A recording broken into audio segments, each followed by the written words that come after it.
Hello, my name is Joshua D'Souza, and today I'm going to describe how accessible specialized learning services are in public schools for children with learning disabilities. What do you imagine when you think about learning disabilities and special education? You might picture a select group of children separated from their peers and placed in a smaller classroom with fewer students. This procedure was common in the past. However, special education programs continue to adapt. Today, special education programs focus on helping children with disabilities learn in the most comfortable and least restrictive environment.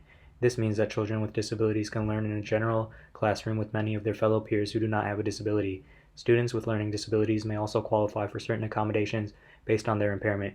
However, these accommodations do not alter assignments and exams or give students an unfair advantage. Accommodations allow students with disabilities to demonstrate their knowledge of the same material without being hindered by their disability. Accommodations can be broken down into 6 categories, including presentation, response, setting, timing, scheduling, and organizational skills. A few examples of this might include having to listen to an audio recording instead of reading text, or taking an exam in a different setting where it might be quieter and less distracting. In order to qualify for special education, a student must have a documented disability that potentially affects their skills in reading, writing, listening, speaking, reasoning, and even math.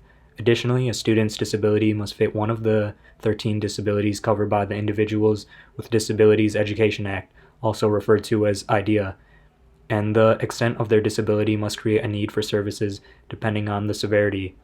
Of the 13 disabilities listed, specific learning disabilities and speech-language disabilities make up a majority of the population of students who did qualify.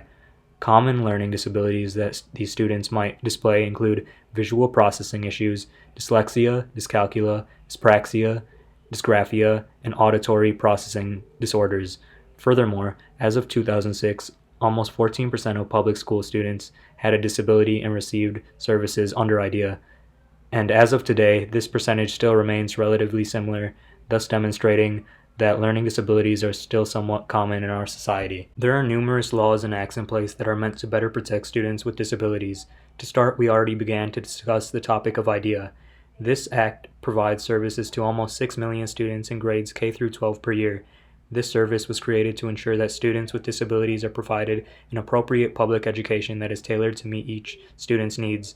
To continue, the No Child Left Behind Act also helps to support students with learning disabilities. This act requires that each state to test their students in reading, math, and science in grades 3 through 8 and once during the students' high school years and report their results. This data is then used to measure each school in terms of adequate yearly progress. In addition, this act can also help to determine if a child is struggling in school and may potentially need some form of support. In low and middle income countries, more than 200 million children have some form of a developmental impairment or disability. This can potentially be correlated to having poor living conditions and not having access to quality health and social services. However, it is also important to recognize that the increasing extent of childhood disabilities are not unique to low and middle income countries. In fact, even in high income countries like the US, having greater access to resources, technology, and infrastructure does not equate to a smaller population of students with learning disabilities. To continue, the demographic of young children in the U.S. continues to change, meaning that there is an increasing language, ethnic, and economic diversity. These changes make it harder on teachers to formulate strategies that differentiate learning needs of cultural or language differences versus learning needs related to disability. Homelessness continues to be an important social topic in the U.S. This can be an especially troubling trend for young children because homelessness is considered a hotbed for acquiring disabilities. For instance, children who are homeless are twice as likely to have some variation of a learning disability and are 3 times as likely to have emotional issues than their peers who have shelter. Additionally, homeless children often exhibit frustration, aggression, and inattentiveness, which can translate to reduced academic success. These characteristics are commonly found in students who qualify for special education services. A number of studies also depict that homeless preschoolers often have significant developmental delays. Homeless preschool children have a harder time developing language, speaking, emotional, and fine and gross motor skills. However, it is also important to note that not all homeless children display academic weakness or need special education. Many homeless children also display a great level of resilience and strength based on their situation. Learning disabilities are commonly associated with psychological comorbidities. Approximately 30% of children with learning disabilities have some form of behavioral and emotional problems. 2 common comorbidities linked with learning disabilities include major depressive disorder and attention deficit hyperactivity disorder, or ADHD.